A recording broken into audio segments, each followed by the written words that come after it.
Hey everybody, we're going to talk some more in today's video about working with and combating yoga teacher burnout. If you didn't see the first part of this series, go back and watch that first because I kind of set the stage. I talked a little bit about why we get burned out kind of easily or what to do when you do get burned out. And we talked a bit about schedule drama and how that affects our burnout and what we can do about it. So go back and watch that one first if you haven't watched it yet. But in this video, we're going to talk a little bit about really deep, personal, unique self-care practices. So several years ago, I was doing some journaling and doing some writing about how I wanted to take care of myself and how I wanted to treat myself. And what I started to have this sense of was I think that there are two different kinds of self-care. The language that I use when I talk about showing up to teach with a really full presence and a full heart is that we want to keep our well full. I think, though, that there are kind of two different pieces of that. And so I would say that you need a well that's deep. You need to have wisdom and experience and ideas and depth to what you're offering. And that comes from having a really deep well.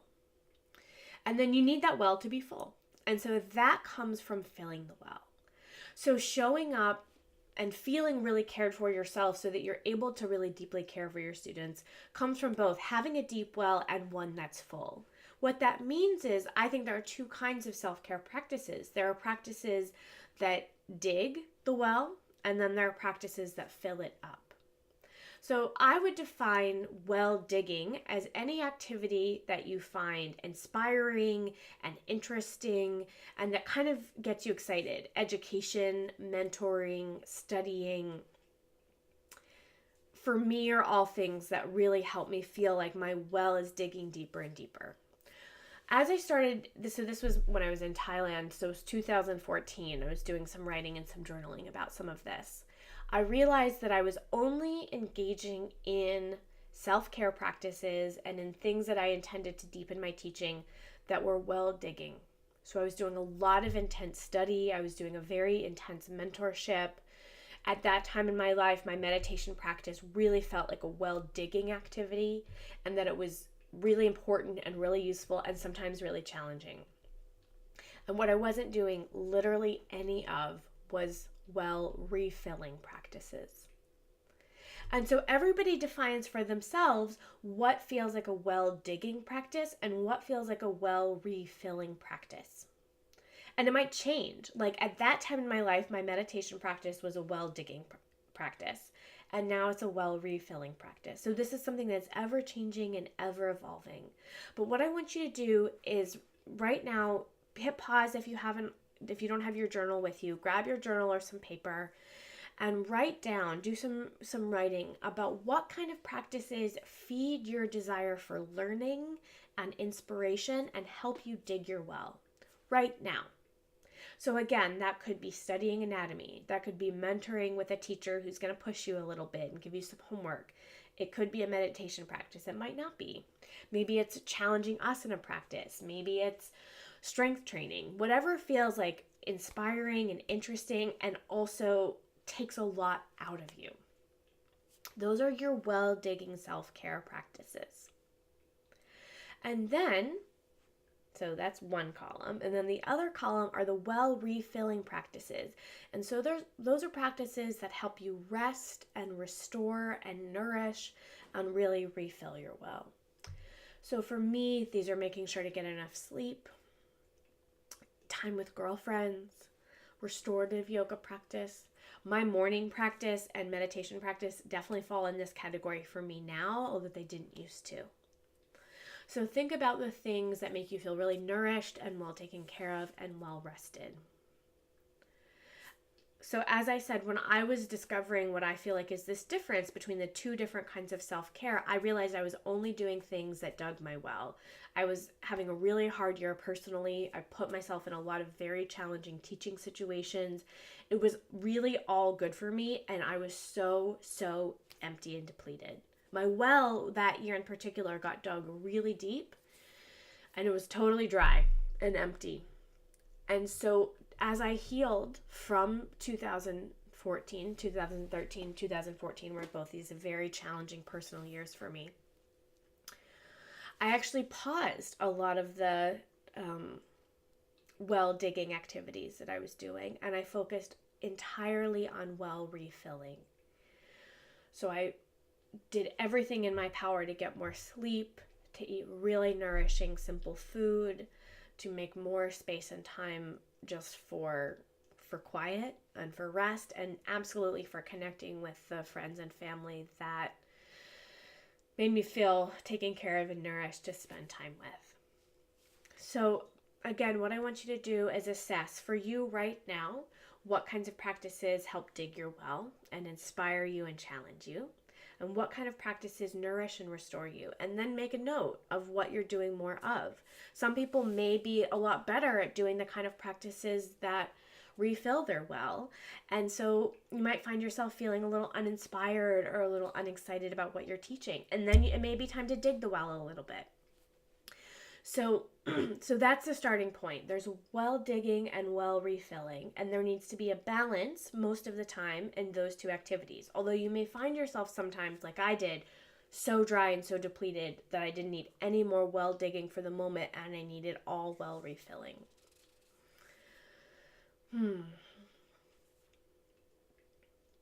Another thing for you to journal a little bit about is your current morning routine and the movement practices that you're doing, and just write about what you enjoy and what you're loving. So what movement practices make you feel both grounded and awake? And I think you get to do that as your personal movement practice, whatever it is, and you get to teach it as well, even if it's not traditional asana. So let me go to I have some questions from the group about that. So this is a really great question. I love this. I think it was Kellen that asked, what happens if you aren't enjoying yoga itself anymore? Obviously, this could be pointing to maybe, hey, you shouldn't teach yoga anymore, but I don't think that's the case. It feels like a funk. I've moved to a new place without any of the teachers I liked, and despite looking around like crazy, I haven't found any. My home practice usually turns into more dancing and meditating, which I can't exactly teach as yoga. Okay, I love this question because I think the box, the kind of classic traditional box of traditional asana, can be stifling. And so I think, though, it's a really creative challenge to say, like, what movement practices, like I said, and what meditation practices are inspiring you, and how can you bring that into a class that looks and sort of seems like a yoga class. So if you're loving the free movement of dancing, how could you bring some of that free movement into an asana class? Or if you're loving like a bouncy kind of jiggly practice, shaking your hand, that really could make sense in an asana class. So I think there's a lot of ways, and I think it can be a really fun creative challenge to say, like, the movement practices that are inspiring me right now, how can I make them make sense in an asana class? And I think if you take that as a creative challenge and a creative problem, that might that I can speak for myself. That has certainly kept my teaching feeling super alive and interesting because I am always engaging in different movement practices. Yoga is one of many things that I do to take care of my body. And I love trying to figure out this really challenging movement that I did in my gyrotonics lesson. How could I mimic that and simulate that in a class with no springs and just blankets? Like how? And I think if you think of it, Kellen, as a creative challenge, I don't know, maybe it'll be interesting, maybe it'll be more interesting. Let me think if there's anything else I want to say about that. The other thing is that I think there's really not a limit to what can be considered yoga if it's a movement practice or meditation practice that's done with presence and attention. I think really almost any movement practice can be interwoven and make sense in an asana context if there's really intense presence and attention and gentleness and an awake, what do I want to say? Like an awake quality. So I think if what you're loving is dancing, how can that be a presencing, mindful movement activity that comes into a yoga class? So another thing that I do a lot in the trainings that I teach is I ask teachers to get really clear about what they think the most important practices and teachings of yoga are. Once you're clear about what you think the most important mental, emotional, spiritual teachings are to offer, I really don't see any limit to movement practices that can be infused with that. So that's my take. There might be a little homework in there for you. So that's my advice. I hope that helps, and let me know what questions that brings up. Okay, one more question, and then we're done for the day. So this teacher, and again, I'm sorry, I didn't write your name down, so I can't remember who this is. She says she's teaching 3, sometimes 4 classes a week. She works another full-time job during the day, and all of her classes are in the evening after she's already worked a full day. That's hard. Yeah. Each day I teach, I get pretty anxious, and I have this feeling of dread and don't want to go. But like many people said in the conversations we had in our group, once she starts teaching and gets into her groove, she feels better. And once she's finished with the class, her mood completely changes, and she's so glad she taught. She says, I get this feeling of dread pretty much every day I teach, though, and some days it puts me into this awful, awful mood, and my anxiety gets extremely high. She says she's thinking maybe she needs to drop a class, maybe the one that pays the least. Then she says, but then I feel awful for considering that because I don't like to let people down, and this class has a group of women that have been coming every single week for the past year. Okay, there's a lot here. One is the intense anxiety that you're feeling on days you teach. So my question for you would be, how long have you been teaching? Because if you're a brand new teacher, I think that feeling of anxiety and nervousness and dread is pretty normal. If you've been teaching for a long time and it hasn't subsided, then it may be worth diving into that more deeply and talking with a mentor or a therapist or a teacher who's a little bit further along than you are on the path and see if you can process some of why that intense anxiety is coming up for you. The other thing that needs to be addressed is that you're thinking about dropping a class because you're feeling a little overloaded, but you don't want to let down the people in that class who have been coming every week for a year. So that's, okay, let me just say this. Letting people down when you give up classes is unavoidable. So you can't really worry too much about your students' feelings because your needs have to be more important. You can't show up and be a good teacher for them if your well is completely empty. But you should check in with yourself. If you love these students, I hope you watched the video from the beginning of this series, video number 1.